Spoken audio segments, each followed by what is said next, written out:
bilang isa sa pinakamagagaling sa buong daigdig. Maraming salamat. Palakpakan po natin. Thank you, Sia. At itong mga batang ito ay nakatutuwa bagamat minsan tayo'y nakakapansin ng konting kaba o nervyos sa kanilang mga mata. Bukas ang kanilang mga puso upang ibigay sa atin ang kanilang talento. At naway marami pang tuklasin ang ambient na may pagmamalaki nating mga Pilipino. Tiremot, Pilipino. Leia, Pilipinong-Pilipino. Monique Luwilier, Pilipino. Josie Natori, Pilipino. Manny Pacquiao, Pilipino. Arnel Pineda, Pilipino. Sa Hollywood, Tia Carrere, Robbie Schneider, Diamond Phillips, Pilipino. Elijah Wood, hindi yan Pilipino. Pero gusto natin siya, magaling siya. Victor Wood, Pilipino. Ang ipinagtatampo ko lamang ay hindi man lamang ako inanyayahan ng ambient media upang mahanay sa mga dudueto man lamang kay Raymond at magbibigay ng ningning sa gabing ito. Napakasakit. Hindi niyo ba alam, nakadueto ko na ang napakagagaling Diomedes Maturan, Eddie Peregrina, Rick Segreto, di naman lahat sila. Alibing na.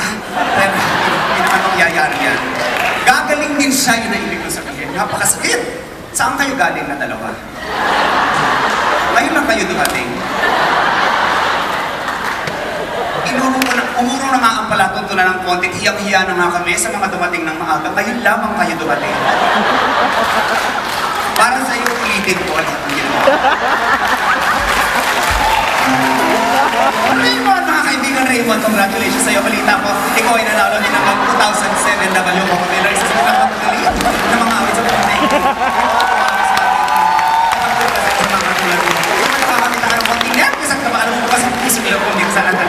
Raymond, Pilipino, Bethlong, Pilipino, Maligulad yan, Pilipino.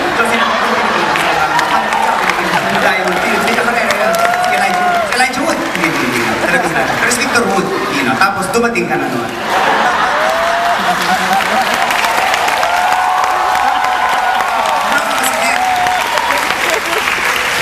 Isaran niyo ang pinto, gabi na.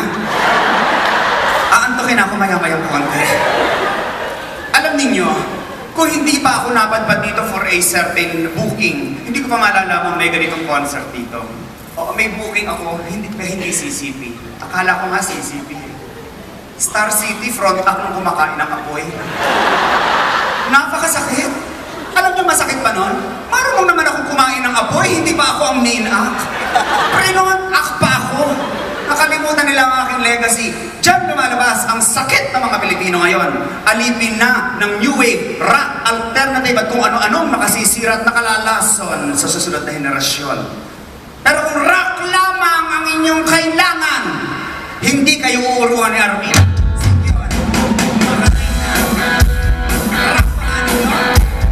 Ba't ang mga pili ng loob? Akala nila mas alam mo. Alam mo yan!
Ang yabang ko kasi ako tuloy ang cause of delay.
page, pero si Michael Jackson, alam ko, magaling siya.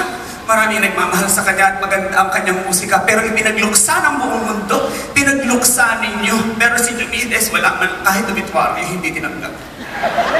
Isa ka na talagang ghost singer, Diomedes. Kaya si Michael, ewan ko, bakit niya naiibigan niya? Wala man lang niyang pagka-Pilipino sa mga values ng kanyang kanta. Buti sana kung translate. Buti sana kung naka-Pilipinize. O Tinagalog. Man in the mirror, lalaki sa salamin. Human nature, taong kalikasan. Diba? Do you remember the time? Maalaala mo kaya? Black or white, puti o itim? Hindi ba? Heal the world, paghilumin ang mundo. Ang hindi ko lang magustong i-translate yung beat it. Parang ang sarap. Pero sino tinatangkilik nyo, pinag-show nyo rito? Beyonce! Ang lalaki ng mga binayad ninyo? Hindi naman lyrics yan. Kung Beyonce din ako, gusto ninyo?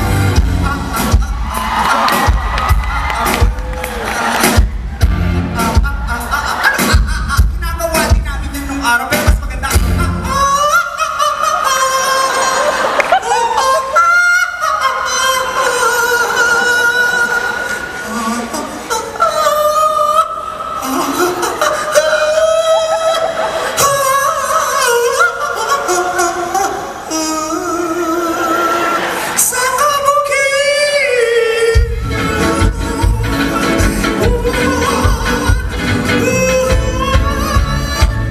May dumating na naman. Nek-nek niyo. Jennifer Lopez, gusto niyo? Jennifer Lopez! Ewan ko naman kung bakit gusto niya yan. Kilala ko ang mga Lopez, hindi rin nila kung ano-ano si Jennifer.